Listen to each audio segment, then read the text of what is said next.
Bonjour à toutes et à tous et bienvenue dans ce nouveau numéro de l'Instant Porcher. Je suis ravie de débuter cette aventure avec vous et ça commence tout de suite. Le polémiste et essayiste d'extrême droite Éric Zemmour n'a pas encore officialisé sa candidature à l'élection présidentielle de 2022. Pourtant, les rumeurs vont bon train et Jean-Luc Mélenchon, le député de la France Insoumise, a partagé l'antenne avec lui lors d'un débat télévisé. C'est une annonce qui a elle-même fait débat et qui a suscité les crispations de la gauche, alors même que dans les colonnes de Libération, Jean-Luc Mélenchon demandait s'il fallait s'enfermer, je cite, « dans des débats puants avec Zemmour et compagnie ». Ce jeudi, pourtant, le député de la France Insoumise entendait confronter Éric Zemmour sur ses positions. Jean-Luc Mélenchon a affirmé sur LCI vivre ce débat comme un combat. Alors, comment peut-on expliquer ce changement de cap? Peut-on et faut-il débattre avec Éric Zemmour? C'est ce dont on va parler dans ce numéro. Le gouvernement d'Emmanuel Macron poursuit son opération de séduction des salariés les plus modestes et les plus précaires. Bruno Le Maire, le ministre de l'Économie, des Finances et de la Relance, a expliqué sur le plateau de BFM TV que depuis 2017, le gouvernement met tout en œuvre pour que les salariés les plus modestes gagnent davantage, avec une phrase choc qu'il a martelée à plusieurs reprises, « Le travail paye, le travail doit payer ». Bruno Le Maire a également souligné que le gouvernement a permis l'augmentation du pouvoir d'achat des Français depuis le début du quinquennat d'Emmanuel Macron. Depuis 2017, ça a été le fil rouge de notre politique économique. Nous avons fait en sorte que les salaires les plus modestes touchent davantage à la fin du mois pour que le travail paye. Pourtant, dans un sondage OpinionWay pour le journal Les Échos, 56% des Français interrogés estiment que leur pouvoir d'achat a plutôt diminué depuis 5 ans. 35% estiment que leur pouvoir d'achat est resté stable, tandis que 8% des Français interrogés affirment qu'il a plutôt augmenté. Alors qu'en est-il réellement? Thomas Porcher nous livrera son analyse. Deliveroo, Uber Eats, Just Eat et j'en passe, vous avez tous probablement déjà entendu parler de ces plateformes de livraison de repas et en êtes même peut-être client. Pourtant, derrière ces services de livraison se cachent des livreurs aux conditions de travail difficiles, au statut précaire et qui sont à la merci de leurs employeurs. En février 2020, Deliveroo avait notamment été condamné au prud'homme pour travail dissimulé. Le Conseil des prud'hommes a ainsi requalifié le contrat de prestation de service du coursier utilisé par Deliveroo pour contourner le droit du travail. Alors, comment se sont développées ces plateformes? Quelles sont les conditions de travail de ces livreurs ou encore leur salaire? On décrypte tout ça tout de suite avec Thomas Porcher.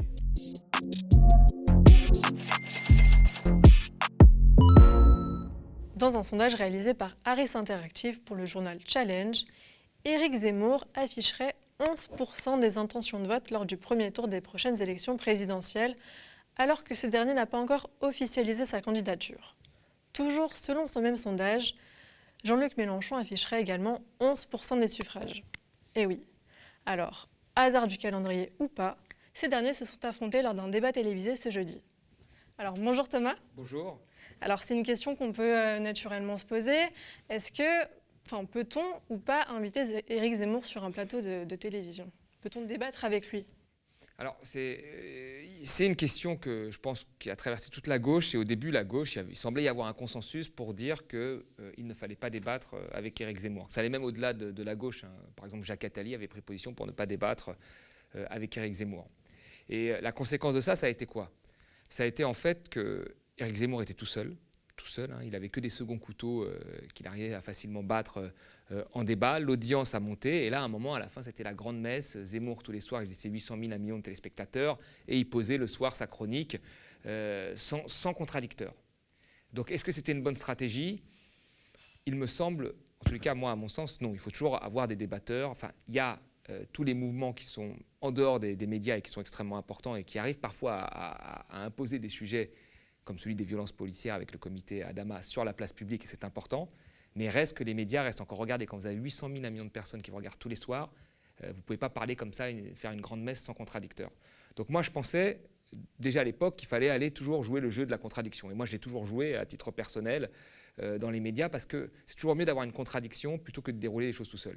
Surtout qu'un certain nombre, à un moment de ses propos, sont après contredits dans les réseaux sociaux par d'autres gens très intelligents qui auraient pu finalement le contredire directement sur place. Donc ça, c'était ma première intuition. La deuxième chose, c'est que Mélenchon, ce n'est pas n'importe qui. Mélenchon, c'est un candidat qui a fait 19% à l'ancienne présidentielle. Et là, accepter un débat avec quelqu'un qui ne s'est pas encore déclaré candidat, c'est quelque part le légitimer comme quelqu'un d'important. Donc ça peut faire débat. Donc en théorie, moi je dirais, pour conclure tout ça, hein, même si je n'ai pas un avis extrêmement tranché sur la question, en théorie, je dirais qu'un représentant comme Mélenchon ne devrait pas débattre avec Éric Zemmour.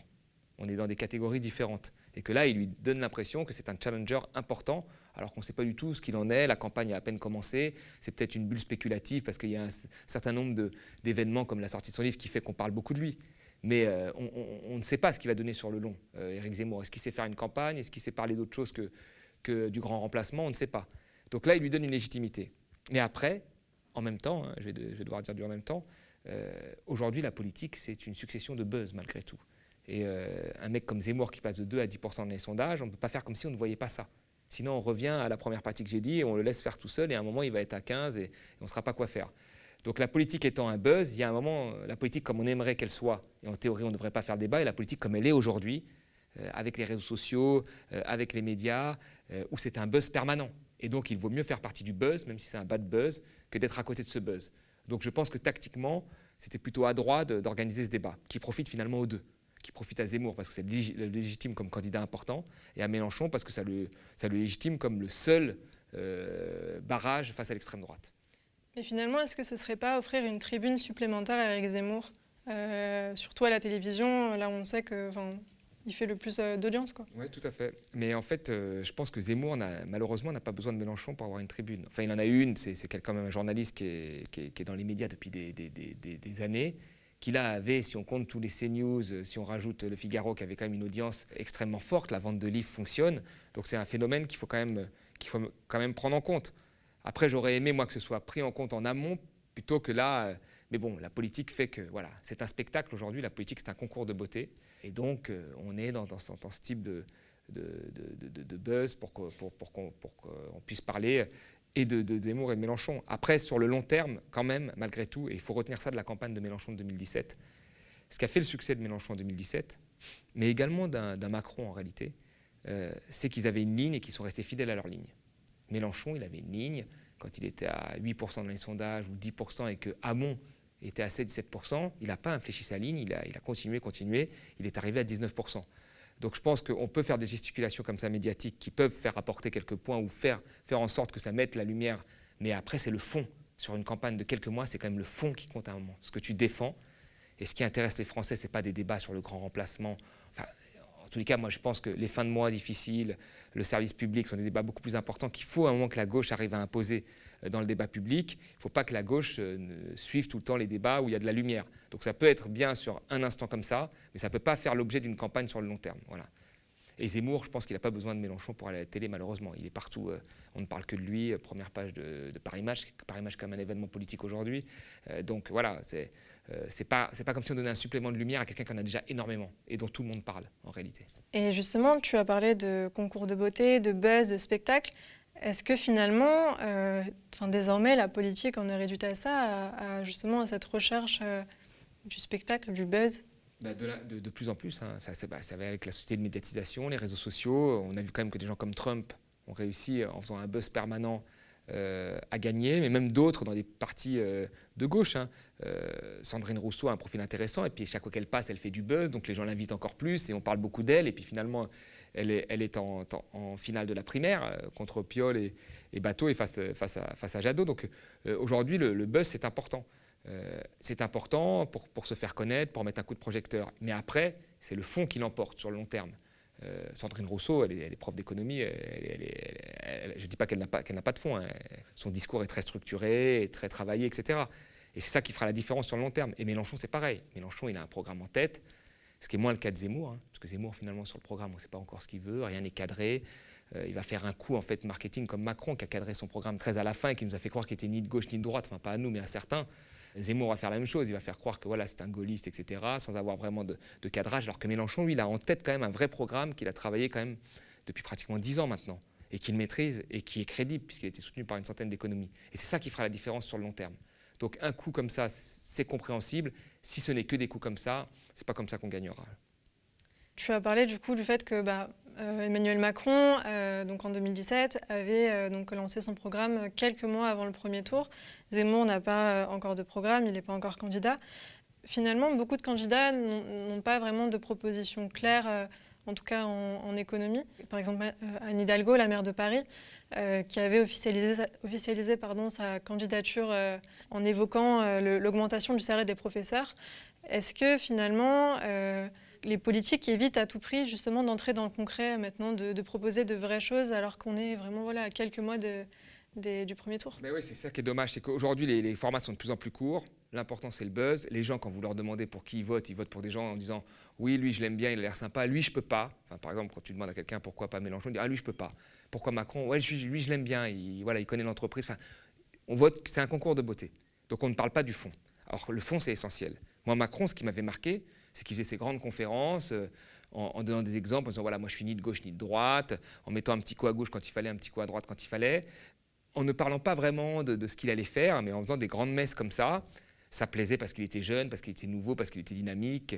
Ça a plu à une certaine population, mais quand il a présenté son programme, c'était un programme extrêmement violent, dur.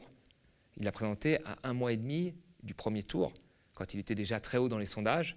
Il a fait dans une interview Fleuve aux Échos, voilà, on en a parlé à peine une journée, et c'était fini. Alors que quand on lisait le programme, mais vraiment aujourd'hui, quand on sort ce programme, même quand on le sort à des gens qui sont ministres aujourd'hui, ils me disent non mais c'est faux, on tire ça du programme. L'autre fois j'étais en débat avec une ancienne ministre, je lui ai dit voilà, dans le programme de Macron, il y avait 10 milliards d'économies sur l'assurance chômage, donc sur les chômeurs, donc sur les prestations chômage, surtout quand tu veux donner des prestations supplémentaires aux auto-entrepreneurs, ce qu'ils voulaient, et aux démissionnaires. On le savait qu'il y allait avoir moins de pensions pour les chômeurs, on le savait, c'est écrit dans son programme, et elle ne le savait pas visiblement. Vous voyez, sur l'assurance maladie, vous aviez 15 milliards. Sur la santé, d'économie. Le mec, il annonce 1 mois et demi avant le premier tour, on va faire 15 milliards d'économies sur l'assurance maladie. Donc c'est sur la santé. Vous voyez, 120 000 postes de fonctionnaires en moins. Tout ça a été dit. Vous voyez, et là, personne n'en a vraiment débattu, alors que c'est ça. C'est là qu'il aurait fallu débattre avec lui. Il aurait fallu lui demander comment tu fais pour économiser 10 milliards sur l'assurance chômage alors que tu vas donner des prestations aux démissionnaires et aux auto-entrepreneurs. C'est que tu vas couper quelque part. Comment tu coupes dans l'assurance maladie? Qu'est-ce que tu vas faire? Quel médicament tu vas dérembourser? Quel poste tu vas supprimer? Quel endroit tu ne vas pas investir? Faut lui poser ces questions, c'est ce fond-là. Et ça n'a pas été fait, parce qu'il gagnait déjà. Et je pense que ce qu'il va faire, Zemmour, il joue sur une image, il a une culture générale, et il a des choses qu'il interprète un peu à sa façon, avec ça donne l'impression aux gens qu'il a une culture un peu infinie, parce qu'il te prend 2-3 trucs comme ça, et il va où est-ce qu'il veut aller. Mais après, je pense qu'il va faire sur un coin de table, j'en suis persuadé, sur un coin de table avec 3 énarques ou 3 communicants, il va te faire 2-3 mesures comme ça, il va dire voilà mon cadrage, et tout le monde s'en fout. Alors que c'est ça l'important, en fait, c'est ça l'important. Aujourd'hui, on est capable de se présenter comme Anne Hidalgo et de dire je vais doubler les salaires des profs, combien ça coûte? Ah, je sais pas, je ferai ça plus tard. C'est pas sérieux, voilà, c'est pas sérieux. L'État aurait permis aux familles les plus modestes de gagner 170 € sur leur pouvoir d'achat depuis le début de la crise sanitaire. C'est en tout cas le chiffre avancé par Bruno Le Maire. Au total, c'est 170 € de plus par mois au niveau du SMIC que l'État a rajouté. Ce dernier a même expliqué que le gouvernement met tout en œuvre pour protéger le pouvoir d'achat des Français, notamment grâce à certaines mesures, à savoir la prime d'activité, la défiscalisation des heures supplémentaires ou encore la suppression des charges sociales. Alors Thomas, est-ce que tu peux nous expliquer en quoi consistent ces mesures ? Alors en fait, ce qui est marrant, c'est que Bruno Le Maire, il se félicite que les Français aient plus de pouvoir d'achat, mais en fait c'est l'État, c'est nous qui avons payé l'augmentation du pouvoir d'achat des Français. Ce qui est problématique, parce qu'on part du principe en fait que ce n'est pas les entreprises qui augmentent les salaires, que pour augmenter les salaires, on doit toujours avoir recours à des petites manipulations de l'État qu'on va voir. La première chose, c'est la prime d'activité. La prime d'activité, c'est une prime que vous avez quand vous prenez une activité. Tous les smicards ne l'ont pas. Et donc, c'est une prime qui est payée par l'État. Donc, au moment des Gilets jaunes, il a augmenté la prime d'activité. Voilà, donc c'est l'État qui finance la hausse des salaires, ce n'est pas les entreprises. Alors que les entreprises, encore une fois, il faut le rappeler, elles ont eu la baisse d'impôts, elles ont eu la loi travail, flexibilité, elles ont eu le CICE, ainsi, elles ont plein de mesures qui devaient créer des embauches ou augmenter les salaires, mais quand on augmente les salaires, c'est l'État qui paye. Les heures supplémentaires défiscalisées, c'est des heures supplémentaires où il n'y a pas de cotisation. Alors là, ça crée un vrai problème, déjà parce que ça affaiblit les comptes de la sécurité sociale, et surtout, il y a un vrai problème de politique de l'emploi. C'est-à-dire que si vous êtes une entreprise, que vous avez des employés, vous les incitez à faire des heures supplémentaires plutôt que de recruter quelqu'un d'autre. Donc vous ne luttez pas contre le chômage. Et en plus, vous affaiblissez les comptes de la sécurité sociale. Donc ça, c'est un problème. Et la troisième chose, c'est la baisse des cotisations. Alors là, pareil, ça a été un micmac qui a été fait. On retire les cotisations chômage et des cotisations maladie sur les salaires et on augmente la CSG. Ce qui fait que ça fait augmenter le salaire global. Bon, très bien. Mais quand il n'y a plus de cotisation chômage, en fait, qu'est-ce qui se passe? On prépare la réforme future, c'est ça ce qu'il y avait comme effet pervers, qu'on prépare la réforme future sur l'assurance chômage. S'il n'y a pas de cotisation chômage, il n'y a aucune raison que les représentants des salariés, à savoir les syndicats, soient autour de la table pour parler de la gestion de l'assurance chômage. Donc ça veut dire que, comme il n'y a plus aucune légitimité, que ces représentants des salariés discutent avec le patronat, qui lui paye toujours les cotisations patronales, et l'État qui est représentant, ça veut dire que là, l'État et le patronat, l'État que Macron représente, et le patronat fait ce qu'il veut de l'assurance chômage. Donc il prépare la réforme que nous connaissons aujourd'hui. Et on sait ce que veut Macron, on sait ce que veut le patronat. Ils veulent transformer l'assurance chômage en une assurance, en fait, comme au Royaume-Uni, où on te paye une assurance universelle, où tu es au chômage, on te paye 400 €, pardon. Et voilà, ils veulent casser cette assurance chômage où tu touches une prestation chômage en fonction du salaire que tu as eu. Là, ils veulent revenir à quelque chose qu'on donne à tous les chômeurs. Comme ça ne coûte pas cher à l'État. Et ça avantage Macron qui veut réduire les déficits, surtout avec tous les cadeaux qu'il a fait. Et l'autre, ça permet au patronat d'avoir une main-d'œuvre corvéable à merci que l'on peut employer comme on veut, au salaire que l'on veut, puisqu'elle ne peut pas vivre avec une assurance universelle chômage. Donc en fait, ces petits micmacs qui ont été mis en place, qui sont tous financés par l'État et qui engendrent des pertes très élevées dans les comptes publics, en plus des pertes qui ont été données déjà aux cadeaux aux entreprises, préparent en plus des attaques contre le modèle social, notamment celui de l'assurance chômage. Donc quand je vois des gens qui sont surpris aujourd'hui en disant « Tiens, l'assurance chômage, tout a été mis en place pour la détruire », c'était écrit dans le programme de Macron, on l'a vu avant, et en plus, tout était préparé d'un point de vue technique pour que ça se fasse plus facilement. On peut imaginer que ces mesures, ces réformes se font peut-être au détriment d'autres aides. Donc finalement, voilà, quelle est la contrepartie pour les Français et pour les salariés Il n'y a aucune contrepartie. Alors les Français, bien sûr, à la fin du mois, ils ont un petit peu d'argent en plus, parce qu'ils ont moins de fiscalité. Mais c'est soutenu par l'État, encore une fois. Et derrière, ça a des conséquences, ce qu'on dit macroéconomiques, sur le reste de l'économie. Puisque, comme j'ai dit, les déficits se creusent dans la sécurité sociale. Les emplois ne sont pas créés à cause de la défiscalisation des heures supplémentaires. Il y a quand même plein d'effets, des externalités négatives. Mais après, ce qui est embêtant, c'est quoi? C'est que, vous voyez, là, on voit très bien qu'on assiste, en fait, l'entreprise est très assistée, en fait, par l'État. Parce qu'on lui baisse sa fiscalité, on lui offre des lois travail, on lui offre des subventions à la production. Alors, on nous parle beaucoup d'impôts sur la production qu'on a supprimés, mais ils avaient beaucoup de subventions à la production. On lui offre des baisses de charges sur les bas salaires avec le CICE, etc. On lui offre plein de choses, en fait, et elle n'est pas capable d'augmenter les salaires.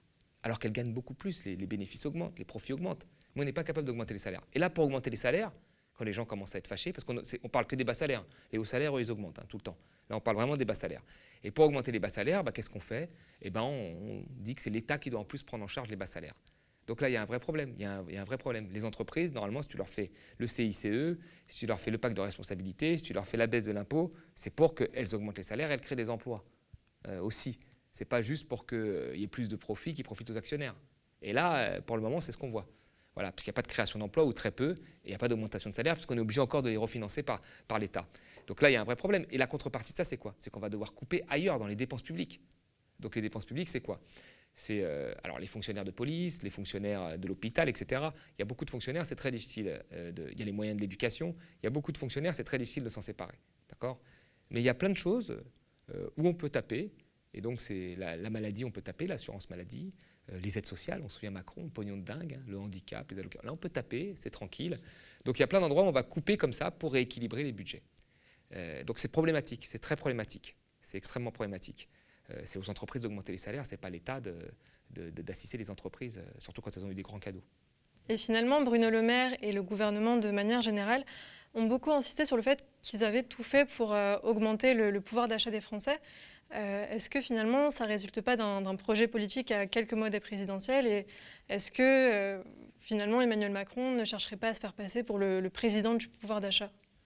Oui, enfin là, c'est vrai qu'ils ont sorti le carnet de chèques, et c'est vrai qu'il y a eu des baisses de fiscalité. Mais après, il y a beaucoup de choses sur lesquelles le point d'indice des fonctionnaires ou le SMIC. Le SMIC, il y avait quand même une commission là qui refuse toujours d'augmenter le SMIC. Il l'augmente au niveau de l'inflation et qui négocie sur des augmentations de 7 centimes par heure pour des gens qui touchent le SMIC. Donc, non, on est très... Et puis après, les sécurités des travailleurs, avec les lois travail, font que s'il y a des problèmes, s'il y a une conjoncture économique basse comme nous vivons aujourd'hui, les entreprises peuvent plus facilement licencier les travailleurs.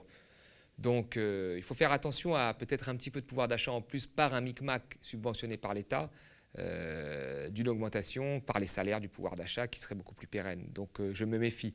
Il y a des effets d'annonce dans l'ensemble, et puis là il y a aussi les prix qui augmentent de beaucoup des matières premières, mais dans l'ensemble, je pense que le pouvoir d'achat a augmenté de manière opportuniste au moment de la crise des Gilets jaunes, par-ci par-là, pour montrer qu'on faisait quelque chose, mais dans son ensemble, j'ai quand même l'impression qu'aujourd'hui, pour une grosse partie de la population, la vie, avec les services publics, avec tout ce qui est autour, est beaucoup plus dure depuis le quinquennat de Macron qu'il l'était avant. Voilà. C'est une première en France. La plateforme de livraison de repas Deliveroo ainsi que 3 de ses ex-dirigeants seront jugés en correctionnel en mars prochain. Après un jugement en février dernier au prud'homme, Deliveroo est de nouveau accusé d'avoir, je cite, « dissimulé un grand nombre d'emplois entre 2015 et 2017 ». Les faits, constatés par l'inspection du travail en 2017 et révélés par Mediapart, concernent des centaines de travailleurs. En 2018, Deliveroo faisait également l'objet d'une enquête de l'Office central de lutte contre le travail illégal. Les livreurs sont notamment employés par Deliveroo comme travailleurs indépendants par le biais du statut d'auto-entrepreneur, et cela a permis par exemple à Deliveroo de payer moins de cotisations sociales.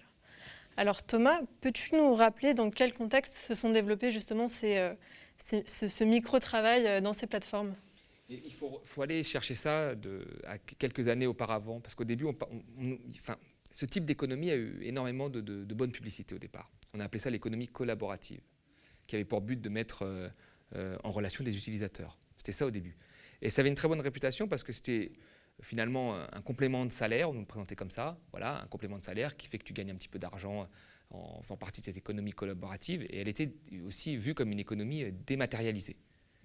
Donc c'était, tu gagnes un peu d'argent, tu n'as pas de hiérarchie, tu n'as pas de patron, tu vois, donc tu es libre. Et en plus, c'est une économie, le net, c'est ce qu'on nous vendait à l'époque, avec Rifkin, Jérémy Rifkin et tout, l'économie dématérialisée, c'est-à-dire l'économie qui ne pollue pas. Or, ces trois choses sont fausses.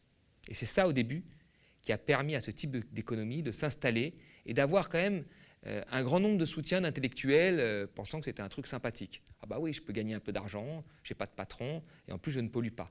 Or, en réalité, oui, la plupart des gens qui travaillent ne sont pas des gens qui font ça pour un complément de revenu. La plupart, c'est leur revenu principal. La deuxième chose, c'est qu'en réalité, tu as un patron. On voit souvent un lien de hiérarchie avec la plateforme, clairement. Et la troisième chose, c'est qu'Internet, nous savons aujourd'hui, pollue très fortement. Le net pollue. Quand vous envoyez un mail, c'est l'équivalent d'une ampoule que vous allumez pendant 2 heures. Vous voyez ? Donc, Internet, aujourd'hui, pollue plus que le transport aérien. Donc, là-dessus, nous avons été floués depuis le début sur ce qu'était l'économie collaborative. Ce n'est pas une économie collaborative. Et c'est ça qui fait qu'il y a eu au début un engouement autour de ce type d'économie. Et puis après, on l'a vu, ça s'est développé parce que ça offrait certains services. Ça a notamment permis d'avoir des emplois à des gens qui étaient très éloignés du marché de l'emploi et qui avaient du mal à trouver ce type d'emploi pour des salaires de misère. Et ça s'est développé comme ça. Et il y a même un président, un ancien ministre, de l'économie qui était dynamique, qui a théorisé l'ubérisation de l'économie comme un avenir envisageable pour tous et pour la France.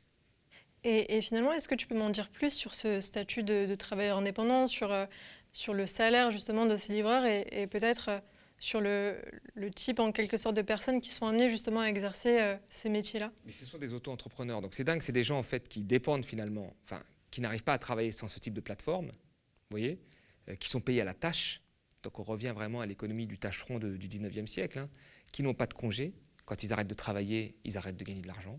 Quand ils sont malades, ils arrêtent de gagner de l'argent. Il y a vraiment un bond en arrière. Et ce que disent les études, c'est qu'ils bossent entre 12 et 14 heures par jour, 7 jours sur 7, avec tous les coûts qu'ils ont en plus, parce que c'est eux qui ramènent leur outil de production. Vous savez, dans l'entreprise, aussi critiquable soit-elle, de Ford, il te donne ton outil de travail. Là, tu payes ton outil de travail. C'est-à-dire quand tu es un chauffeur Uber, tu payes ton outil de travail en plus. Donc vraiment, c'est le capitalisme western. Tu es payé à la tâche quand tu as une course. Si tu t'arrêtes, tu es malade, tu n'es plus payé. Tu n'as aucune, finalement, de garantie.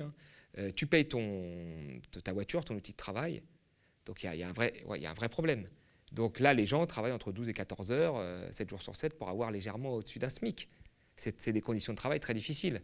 Et ça attire des gens qui sont très éloignés de l'emploi. C'est ça le mal, c'est qu'en fait, vous aviez une grosse partie dans des quartiers plutôt pauvres, des taux de chômage très élevés, hein, parfois trois fois plus élevés que la moyenne nationale.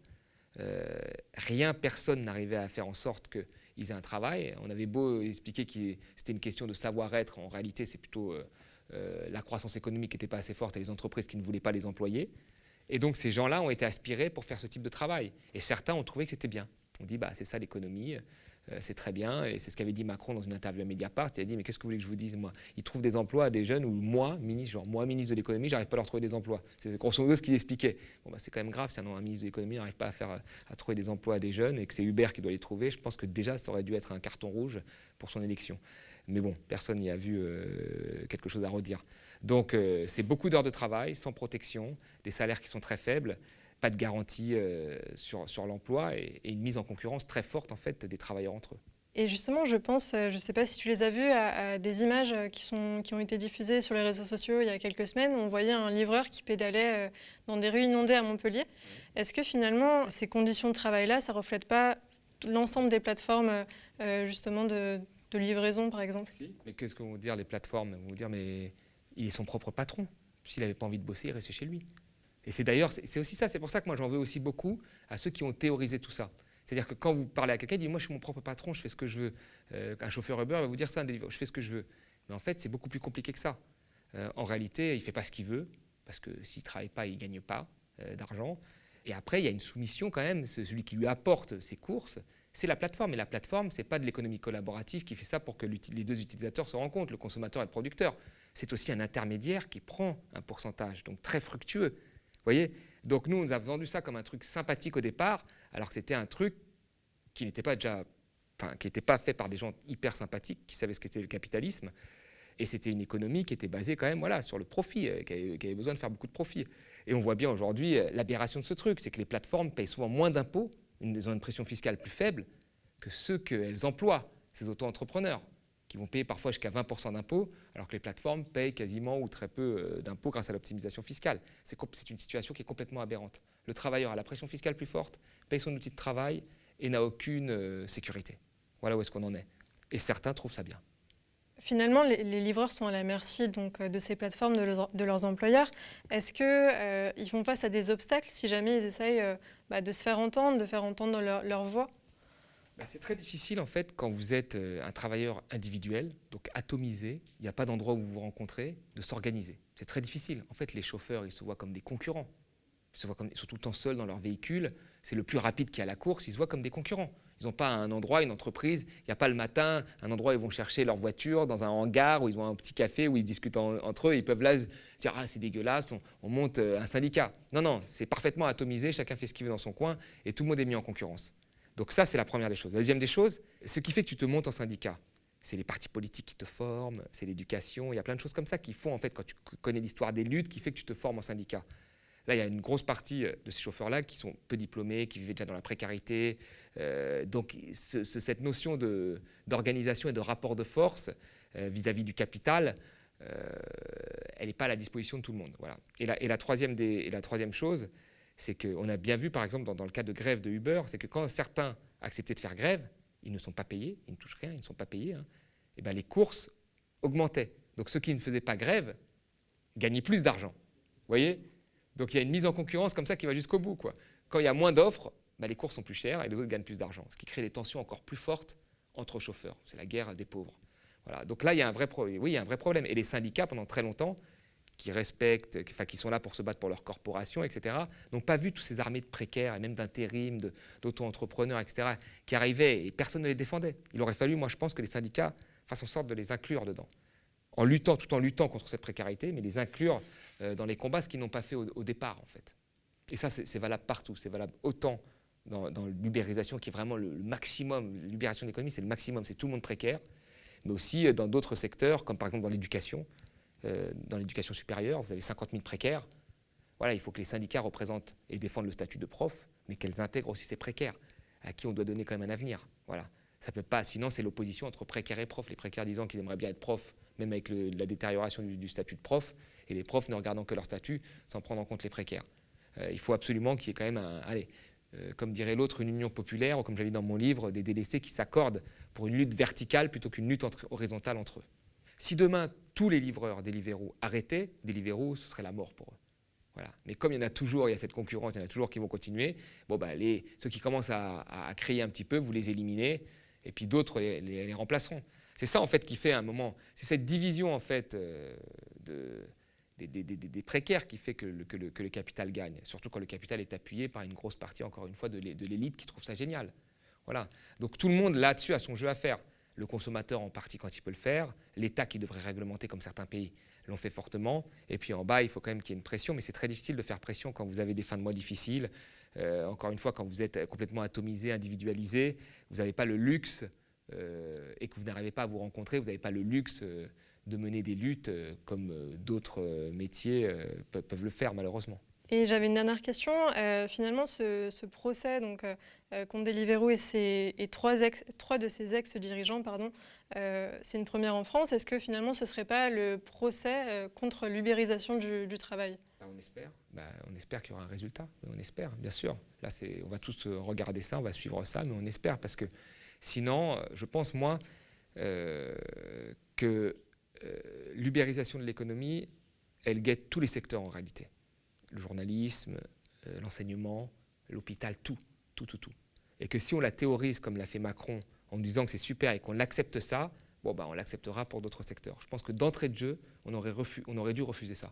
D'entrée de jeu, il y en a qui ont critiqué l'économie collaborative. Il y en a qui ont dit non, c'est pas du tout ce qu'on vous raconte, ce n'est pas dématérialisé, c'est polluant. Ce n'est pas des gens qui se sont mis en relation comme ça gratuitement. Derrière, il y a une plateforme qui prend des bénéfices quand elle vous met en relation. Enfin, beaucoup de gens ont dénoncé ça. On leur a dit « Oh, tu veux pas le progrès, t'es pour le vieux monde, etc. » Alors que non, ils avaient raison. Vous voyez ? Et donc là, il faut absolument… normalement, toute la société devrait faire front derrière les Deliveroo parce que c'est toute la société qui est en voie de précarisation, avec les lois de travail, etc. Donc si on accepte ça et qu'on tolère ça, ce que l'on fait déjà en réalité, on va le tolérer pour toutes les professions à la fin, je pense. L'Instant Porcher, c'est fini pour aujourd'hui. Merci à toutes et à tous de nous avoir suivis. Et n'oubliez pas, le média est indépendant et n'existe que grâce à vous. Alors n'hésitez pas à devenir sociaux ou à faire un don. Et nous, on se dit à la semaine prochaine. Plus de 12 000 soutiens sur notre pétition, plus de 1700 contributeurs sur Ulule. Vous êtes de plus en plus nombreux à plébisciter le projet d'une matinale alternative. Nous sommes des milliers à ne pas vouloir que le paysage médiatique ressemble à ça pour 2022. Ne nomme pas l'ennemi. Et je trouve qu'en effet, vous êtes plus molle que nous pouvons l'être. L'écologie, ça commence à bien faire ? Oh, ça commence pas, ça fait un petit moment. On n'a aucun devoir d'accueillir le moindre Afghan. Le gilet jaune est magique. Il peut transformer n'importe quelle endive en Che Guevara des ronds-points.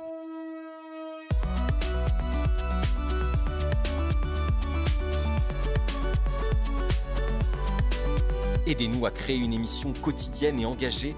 Rejoignez-nous en contribuant sur Ulule.